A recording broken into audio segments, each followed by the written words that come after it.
Pemirsa, perkembangan informatika dan teknologi informasi mempengaruhi pembangunan di Indonesia, termasuk pembangunan dalam bidang kesehatan. Pemanfaatan teknologi informasi dan komunikasi (TIK) untuk pelayanan kesehatan perorangan baik di rumah sakit, puskesmas, laboratorium, ataupun apotek praktik swasta secara ideal harus mampu melakukan transfer data pasien secara elektronik.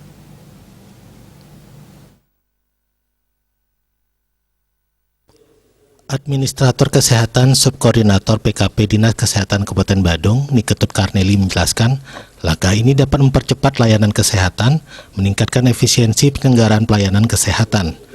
Peraturan Menteri Kesehatan Republik Indonesia Nomor 20 Tahun 2019 tentang penyelenggaraan pelayanan telemedicine pada Pasal 3 Ayat 1 menyatakan bahwa pelayanan telemedicine meliputi pelayanan teleradiologi, teleelektrokardiografi, teleultrasonografi, telekonsultasi klinis, dan pelayanan konsultasi telemedicine lain sesuai dengan perkembangan ilmu pengetahuan dan teknologi. Telemedicine adalah pemberian pelayanan kesehatan jarak jauh oleh profesional kesehatan dengan menggunakan teknologi informasi dan komunikasi, meliputi pertukaran informasi diagnosis, pengobatan, pencegahan penyakit dan cedera, penelitian dan evaluasi, dan pendidikan berkelanjutan penyedia layanan kesehatan untuk kepentingan peningkatan kesehatan individu dan masyarakat.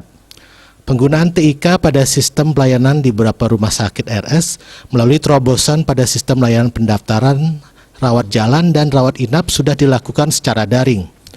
Selanjutnya adalah inovasi sistem rujukan online pada sistem informasi RS yang menjadi media komunikasi dan informasi yang dapat menghubungkan komunikasi data pasien dari tingkat layanan lebih rendah ke tingkat layanan lebih tinggi maupun sebaliknya atau sederajat horizontal maupun vertikal.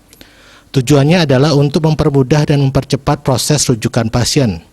Sistem rujukan terintegrasi SISRUTE merupakan pelayanan rujukan kasus emergency online. SISRUTE yang dikembangkan oleh pemerintah ini diharapkan dapat mempercepat layanan kesehatan dan meningkatkan efisiensi penyelenggaraan pelayanan kesehatan tanpa kertas atau paperless. Namun belum semua fasilitas pelayanan terregistrasi pada pola SISRUTE.